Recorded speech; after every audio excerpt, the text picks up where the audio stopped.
Morning, Leacris Mobility here this morning. Backing out of the driveway. Remember, Leacris Mobility is a wholly owned subsidiary of Leacris Enterprises. I just have to say that because I think it's fun. Heading out this morning, going to deliver the computer I was talking about yesterday. Put the solid state drive in it. And boy, does it run fast. It doesn't boot as fast as this computer. If you remember, it's a wife of a guy who I did a solid state drive for a month ago. Her computer is not as, it's older, and unfortunately it takes about 15 seconds for it to run through its self-check before it even starts to boot off the hard drive, and so that's kind of a drag, and there's no way to speed that up.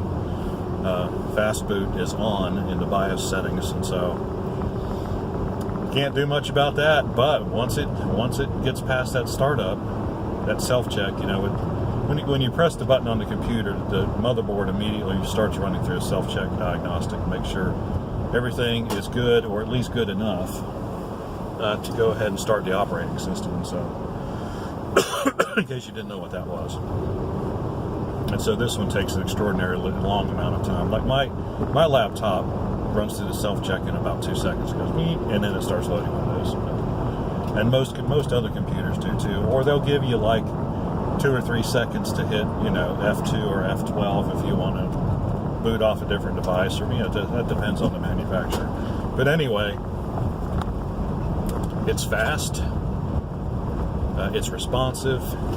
I did go ahead, I made the image and then put it on the solid state drive and then cleaned it up because I knew that would be much faster, and I also did the defragmentation. Some people will say that you don't need to defragment a solid state drive.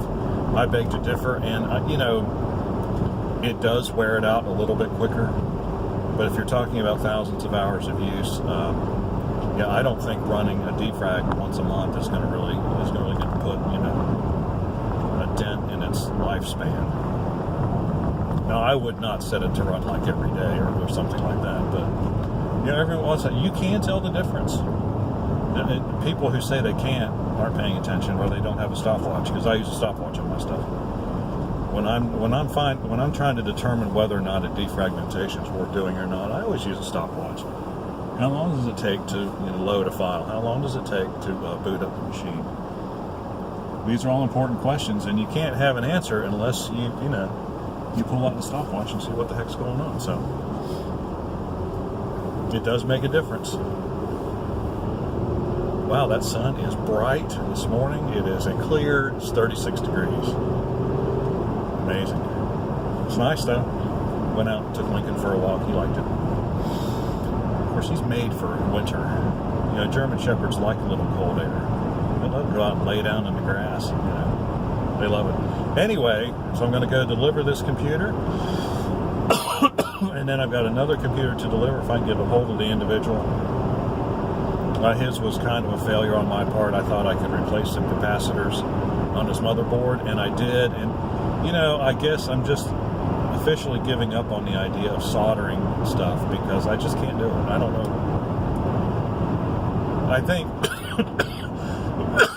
part of the problem is more recent motherboards use a kind of solder with a lot of silver in it, and that makes it melt at a much higher temperature, making it much more difficult to desolder things. And there's ways around that, but it's just not worth it. And then I did manage to get a few of the capacitors replaced, and the machine still didn't turn on. It's like, well, if I've done 5 out of 12 and it still doesn't turn on, I'm not going to bother with it anymore. So I went and bought him another motherboard, found one on eBay. I'm still going to honor the original price I told him, though. I should. Next time I'll just say it needs a new motherboard, because it did. And I'll charge it full price. But anyway, live and learn, right? I'm 10 years into it, and I'm still making rookie mistakes sometimes. But that's the way it is when you're trying to be nice to people. And when you sometimes overestimate your own abilities.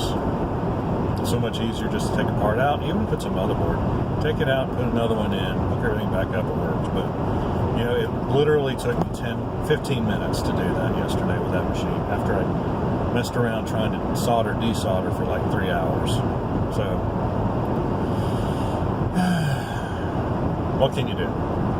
Except not ever do that again. Anyway, you got any questions or comments, please leave them in the section below. Like and subscribe. I appreciate when you do. If you would like a solid state hard drive in your machine, in your existing machine, we'll be happy to do it for you. We'll image it. We'll put it on the solid state drive. We'll clean it up. You get it back, you will think you have a new computer. I'm serious as a heart attack. Uh-oh, gotta go. Alrighty. Oh, he's turning good. Like and, what did I say? Like and subscribe. I appreciate when you do. See you on the next video. There you go. I think that pretty much wraps it up. Alright, see ya.